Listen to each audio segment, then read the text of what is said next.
Very pleasant day to one and all present here. Welcome to this today's session, my dear student friends. Today I am going to handle about uncover the topic that is surveying and leveling. So this is what I have written here. So actually put together both the words that is surveying and leveling. We call this one as a survey. Usually everybody knows about the topic. What is survey? Survey, especially survey. The word survey means. Generally it is a literal meaning. What is the literal meaning of the survey is it's a collection of data or information about particular things. Example, account holder of a particular bank like Karur Vysya Bank or Oriental Bank of Commerce, etc.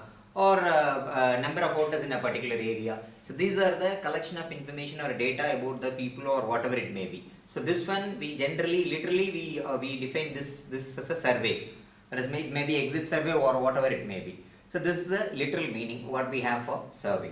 Next we look upon the technical definition of surveying and leveling.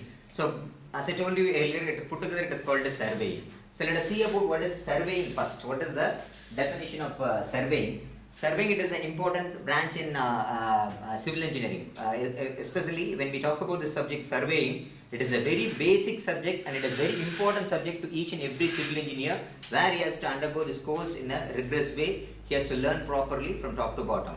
So then only he can go for the other, that is a building of the superstructures from this one. So let us see the definition of surveying first.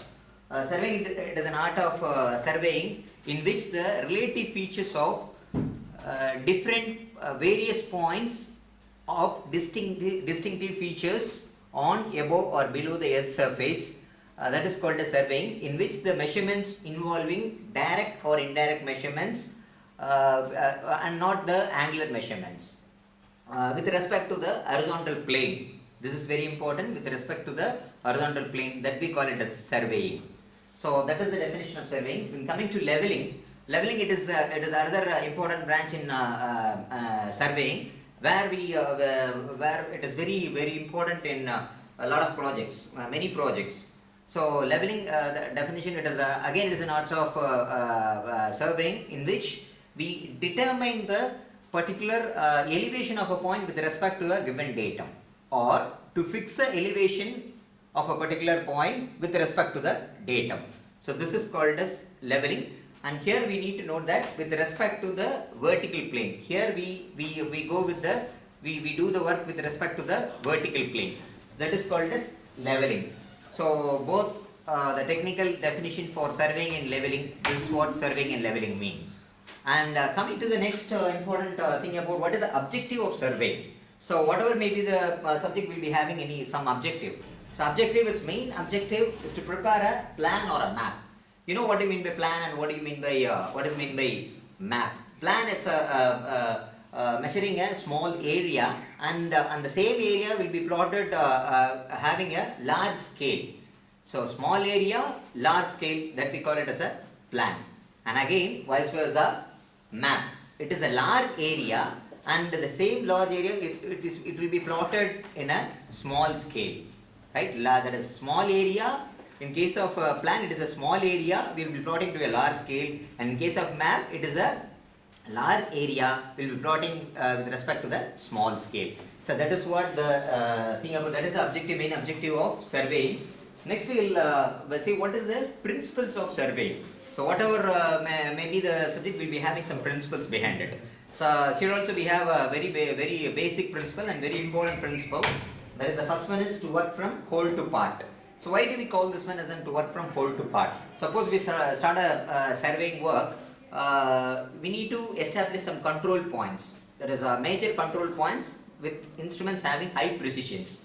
So having these points, and we will be moving towards the minor points, we will be establishing the minor points. Here what is the advantage behind this one is, there won't be any accumulation of error, because we will be starting with the major control points and we will be converging to the minor control points, and the whole area will be surveyed, so that the errors will be minimized. There won't be any accumulation of error. So this is what the main advantage in the first principle, to work from whole to part, not from part to whole. If we are going in the other way, that is to work from part to whole, then it will be very different. The error will be magnified. So the accumulation of error will be there, and the what work will be doing that won't be that much accurate. So that is the first principle. Then we come to the second one, that is the location of a point having two known points. That is we need to locate a point by knowing two known points. Example, suppose if we have 2 points A and B. A and B is a 2 point where we know this already, that is 2 points will be there, A and B. This is your point A and B, and we need to locate a new point C, right? So you know A and B, you know the distance A and B. And suppose if we have an arc from A having a distance A, that is AB, from A, AB, and from B, AB, will be having this point, and you will be having this. The third point will be established. There are numerous other ways to establish the third point having two known points. So that is what is the second principle, that is location of a point.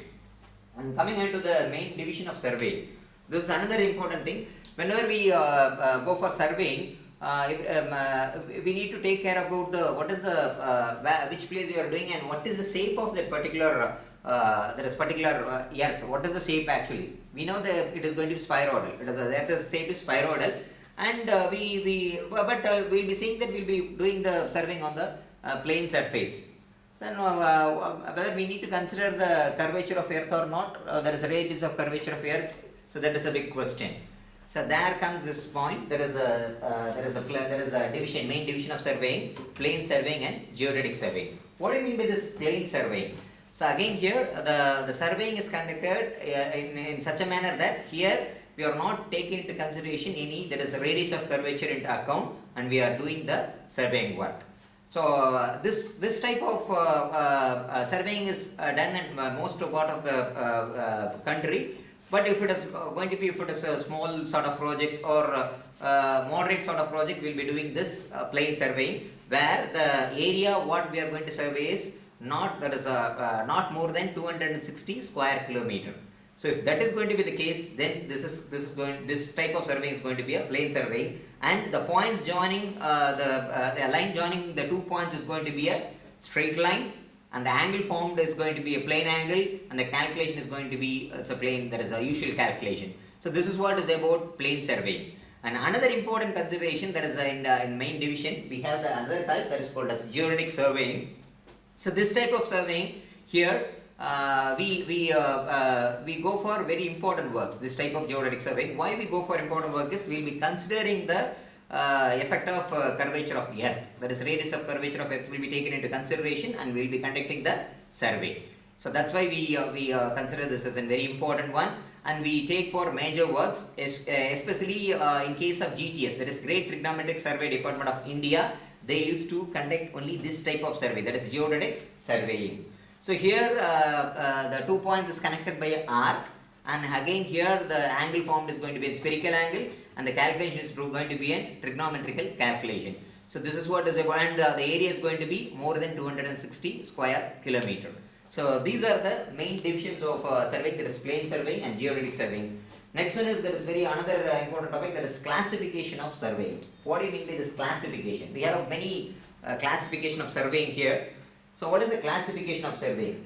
It is based on the different parameters. It is based on the nature of the field, based on the purpose of survey, and based on the method of surveying, and based on instruments what we are using. So these are the four main points from which there is a classification of surveying is there. And we will start with the first one, that is classification of surveying based on the nature of the field. We have three categories under that one, that is land surveying, hydrographic surveying, and astronomical surveying. Hydrographic surveying, it may be otherwise called as even as an water surveying, like that. So here in land surveying, again we have in subdivisions such as topographical surveying, city surveying, and cadastral surveying. What do you mean by topographical surveying? It is an topographical surveying is nothing but it deals about the natural features and artificial features that is present in the particular site. Example, if it is going to be a natural features, it may be a pond or a lake or river, whatever it may be. So these are going to be the natural features, and if it is going to artificial features like drainage or roadway or any railway nearby, so that is going to be artificial features. So the topographical surveying is nothing but it shows the what are the natural features and artificial features in a particular area which is to be surveyed. So next one is hydrographic surveying. As I already told you, it is otherwise it may be called as water. There is water surveying. So here it deals with the water bodies. There is sound of a body. There is some. What is the at what depth? The depth of water can be determined by using this type of surveying, or any particle is there, that depth can be determined by using this hydrographic surveying. Next one, sorry, I would like to go again for land surveying, where I told you about topographical surveying. The next one is city surveying. Here the city surveying, it deals with the distribution system of water pipeline or sewage line. Sewage line is not the distribution, it is a disposal system for a particular city. What is the distribution of water pipelines, and what is the disposal of sewage with respect to having your sewer line. So that is what about city surveying. And cadastral surveying, this is another important survey where we go with the with fixing the boundaries of a particular property, anybody or individual's property, or fixing a boundary of a campus, or fixing the boundary of a district, like that. So these are this is nothing but it is called as cadastral surveying. And next one, I switch on to the next one, that is classification of surveying based on the purpose of survey. So what purpose we are conducting the survey?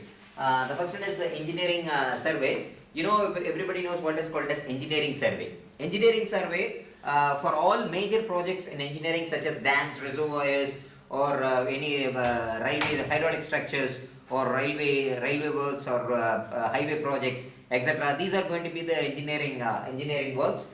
And this type of survey is made in engineering survey. So a calculation of area and what depth to be excavated, and what how much earth has to be filled, cutting, what is the cutting and what is filling, etc. Those things will be made in engineering survey. So next one is archaeological surveying.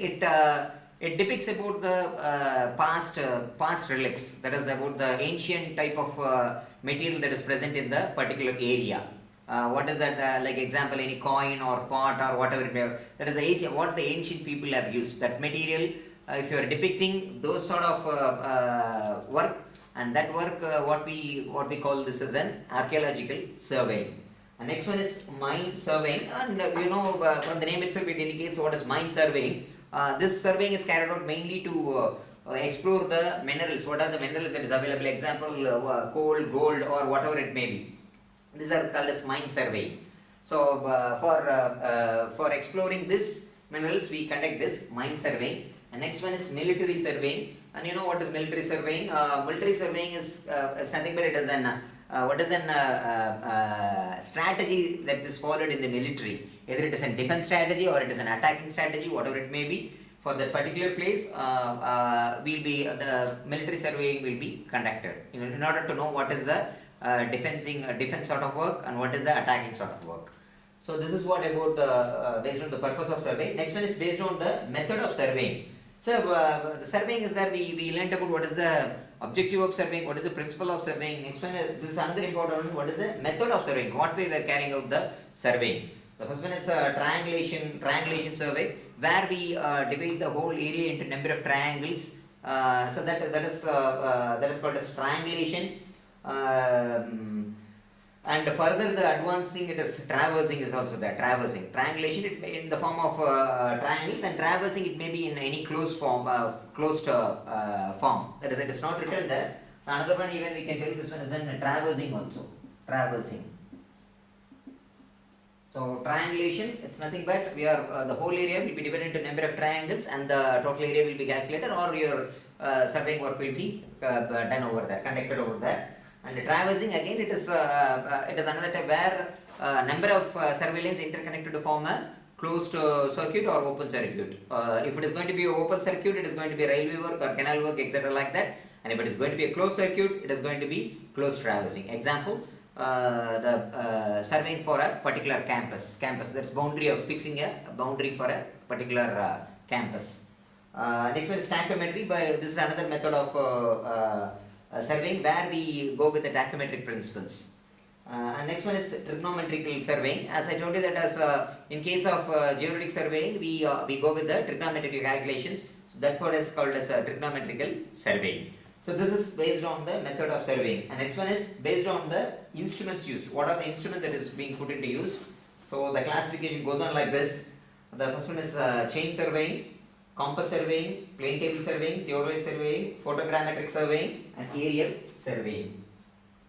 So here in this case there is chain surveying. It is a system in which the measurement is made in the particular given area, involving some direct or indirect measurements. If it is going to be direct measurements, we will be using chain, and if it is going to be indirect measurements, we will be using some equipments, right? So that is what is called as chain surveying. And we have many accessories for this chain surveying, especially chain is there, and tape is there, and that is metric. When we talk about chain, we have metric chain and non-metric chain.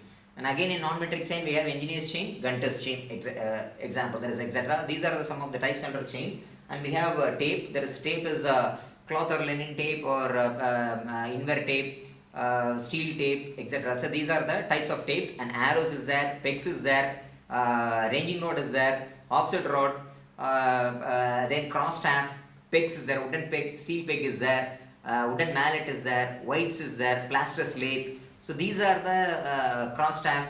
So these are the accessories of chain surveying we have in chain surveying.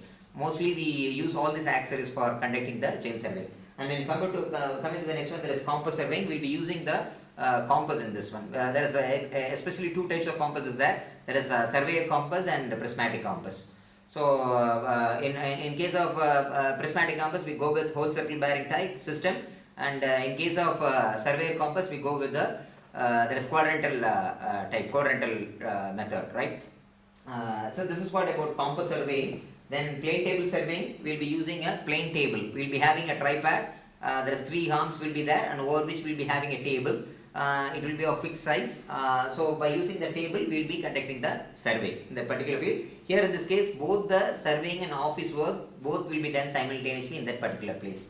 Next one is theodolite surveying. Here it is an advancement of all these things. There is chain, compass and plane table, theodolite surveying, where we can do all the works, both surveying work and leveling work can be done by using the theodolite.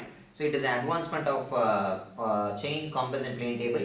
And next one is photogrammetric surveying, where we used to take the snapshots of a particular area by flying over the sky, right? That is above the air, that is above the land. By flying, the snaps will be taken, and the two area it will be taken, and it will be overlapped, and it will be made. And the last one is aerial surveying. This is also similar to photogrammetric surveying. By flying, the total land which is to be surveyed will be captured, and by that we will be conducting the survey. So this is what about completely about surveying. That is surveying and leveling, especially about surveying. So we started with what is surveying, what is the literal meaning of survey, and what is the definition of surveying, and what is the definition of leveling, and what is the objective of surveying, principles of surveying, then what is the main division of surveying, and what is the classification of surveying, and based on 4 factors, that is nature of field, purpose of survey, method of surveying, and instrument used. Thank you one and all. Thank you everybody. Have a good day.